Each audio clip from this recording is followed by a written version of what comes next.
नमस्कार दोस्तों, इस वीडियो में हम लोग उत्तरी अमेरिका और दक्षिणी अमेरिका के आसपास की जो जलसंधियां हैं उन पर बात करेंगे। जैसा कि आपको मालूम है कि पिछले दो वीडियो में हम लोगों ने विश्व की अन्य महत्वपूर्ण जलसंधियों पर चर्चा कर चुके हैं। तो आइए शुरू करते हैं। तो सबसे पहले इस मैप को अगर आप देखें तो ये उत्तरी अमेरिका है, ये दक्षिणी अमेरिका। आप किसी भी मैप में हमेशा ऊपर की साइड आपकी नॉर्थ हुआ करती है, नीचे की साइड आपकी साउथ हुआ करती है। तो अगर इसके उत्तर में देखेंगे तो आपको एक बर्फ से जमा हुआ सागर दिखाई देगा, वो है आर्कटिक ओशन। इसी को व्हाइट यानी सफेद महासागर भी कह सकते हैं क्योंकि सब जमा रहता है। इसके नीचे देखेंगे तो ये अंटार्कटिका महाद्वीप है। जैसे ये बर्फ से जमा रहता है वैसे ये भी जमा रहता है। अंतर इतना ये सागर है, ये महाद्वीप है। यानी उत्तरी गोलार्ध, उत्तरी ध्रुव के आसपास पानी है, दक्षिणी ध्रुव के आसपास जमीन है, ये कह सकते हैं। वो पानी बर्फ से जमा हुआ है, ये जमीन बर्फ से ढकी हुई है। इसके पूर्व में देखेंगे अटलांटिक ओशन दिखाई देगा और इसके पश्चिम में देखेंगे प्रशांत महासागर दिखाई देगा। तो यहां पर कुछ इंपॉर्टेंट जलसंधियां हैं। जैसे सबसे पहले शुरू कर लेते हैं आपका बेरिंग जलसंधि से। तो ये जो बेरिंग जलसंधि है वो असल में है कहां पर? ये जहां पर ये हम प्लस का निशान बना रहे हैं, तो इस वाले हिस्से को गौर से देखिए। यानी ये जो प्लस निशान बना हुआ है ये वो बेरिंग जलसंधि है। किसको जोड़ती है? जब यहां पर देखेंगे इस आर्कटिक महासागर का एक रीजनल भाग है जिसे चुकची सागर कहा जाता है। इसी तरीके से प्रशांत महासागर का एक रीजनल भाग है और इस रीजनल भाग को बेरिंग सागर कहा जाता है। यानी कि अगर ये देखा जाए चुकची सागर को बेरिंग सागर से जोड़ती है कौन सी जलसंधि? बेरिंग जलसंधि। एक बात तो ये हुई। दूसरी बात यह ध्यान रखना है कि जो बेरिंग जलसंधि है जब चुकची सागर को बेरिंग सागर से जोड़ती है तो जाहिर सी बात है कि इन दो महाद्वीपों को अलग भी करेगी। तो एक आपका उत्तरी अमेरिका महाद्वीप और एक एशिया महाद्वीप को ये अलग करती है। यानी अगर आपसे देशों की बात पूछ ले तो याद रखना, अगर देश कहे तो हम ये कहेंगे कि रूस को यूएसए से अलग करती है क्योंकि ये अलास्का जो है वो यूएसए का ही पार्ट है। अगर कॉन्टिनेंट की बात करें तो ये कहेंगे कि एशिया को उत्तरी अमेरिका से अलग करती है। साथ ही साथ एक यहां से क्वेश्चन ये भी पूछा जाता है कि कौन सी जलसंधि अंतरराष्ट्रीय तिथि रेखा के सबसे नजदीक है। तो जो इंटरनेशनल डेट लाइन है जिसकी वैल्यू 180 डिग्री लॉन्गिट्यूड यानी 180 डिग्री देशांतर रेखा है, वो इसी जलसंधि से होकर गुजरती है। जैसे कि आपने देखा होगा ये ग्रीन वाली लाइन जिग जैग टाइप के मुड़ती हुई गुजर रही है।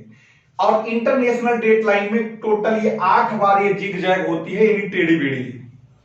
तो अब याद हो गया कि बेरिंग जलसंधि चुकची सागर को बेरिंग सागर से जोड़ती है, अलास्का को रूस से अलग करती है, यानी नॉर्थ अमेरिका को एशिया से अलग करती है। अब अगली जलसंधि के ऊपर आते हैं और अगली जलसंधि है आपकी ये मैगेलन। याद होगा कि ये मैगेलन या मैजेलन लिखने और सुनने का फर्क है। ये वो व्यक्ति है जिसने सबसे पहले 1519 या 1500 के 20 के आसपास की कोई डेट है, जिसने पूरी दुनिया का नाव के द्वारा चक्कर लगाया था। यानी समुद्री मार्ग से पूरी दुनिया का भ्रमण करने वाला पहला व्यक्ति मैगेलन था। इस रास्ते से ये गुजरा था, इसीलिए इसके सम्मान में इस रास्ते का नाम मैगेलन जलसंधि रख दिया गया। यह है क्या? यहां पर ये अंटार्कटिका है और ये आपका अर्जेंटीना वाला भाग पड़ेगा ये, और ये आपका पतला सा चिली पड़ेगा। ये चिली है, ये अर्जेंटीना है, तो और ये अंटार्कटिका है। तो यहां पर ये जो है ये सकरा सा जो रास्ता है, चिली और अर्जेंटीना के यहां पर बहुत सारे आइलैंड्स दिखाई देंगे और उन्हीं आइलैंड्स के बीच में होता हुआ गुजरता है। यानी अगर आप जोड़ने की बात कहेंगे तो ये कहेगा कि दक्षिणी अटलांटिक को दक्षिणी प्रशांत महासागर से जोड़ती है, क्योंकि साउथ अटलांटिक ये होगा साउथ पैसिफिक ये होगा, इन्हीं के बीच में जोड़ती है, क्योंकि यहां से जाती है इक्वेटर, इक्वेटर के नीचे वाला हिस्सा साउथ हो जाता है, इक्वेटर के ऊपर वाला हिस्सा नॉर्थ हो जाता है।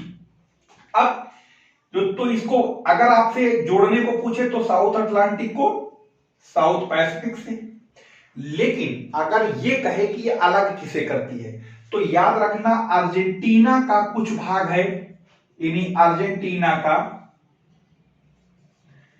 और उसको अलग करती है चिली से।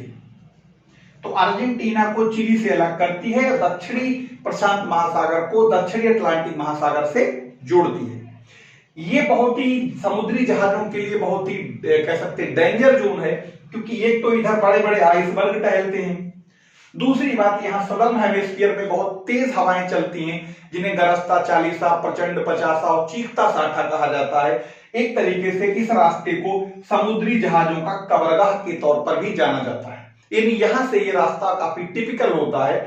जैसे आपने देखा होगा कई बार रोड के ऊपर लिखा होता है दुर्घटना बाहुल्य क्षेत्र, तो ठीक उसी तरीके का कुछ ये क्षेत्र है। खैर, अगली जलसंधि के ऊपर आते हैं, और ये है वो फ्लोरिडा जलसंधि। ये कहां पर है? ये आप देख रहे हैं जो अमेरिका का ये वाला भाग जो टांग लटकी दिखाई दे रही है, जिसे हमने ये रेड कलर से कर दिया है, ये राज्य अमेरिका का फ्लोरिडा है। ठीक, फ्लोरिडा के नीचे अमेरिका का ध्रुव विरोधी एक देश है जो बहुत कभी इनकी बनती नहीं, और ये है क्यूबा, जिसे हम लोग चीनी का कटोरा भी कहते हैं। इस इधर हिस्से को देखते हैं, ये आपका होगा गल्फ ऑफ मैक्सिको, मैक्सिको की खाड़ी, और ये वाला भाग क्या है? ये सब अटलांटिक है। तो अगर आपसे ये कहे कि किसको जोड़ती, तो ये कहेंगे मैक्सिको की खाड़ी को अटलांटिक ओशन से जोड़ती है ये वाला हिस्सा। अलग करने को अगर कहते तो क्यूबा को यूएसए से अलग करती है। यूएसए मतलब फ्लोरिडा यूएसए का एक राज्य है, चाहे आप फ्लोरिडा कह लें चाहे यूएसए कह लें। फ्लोरिडा कहेंगे वो रीजनल पार्ट हो जाएगा, यूएसए कह देंगे वो कंट्री हो जाएगा।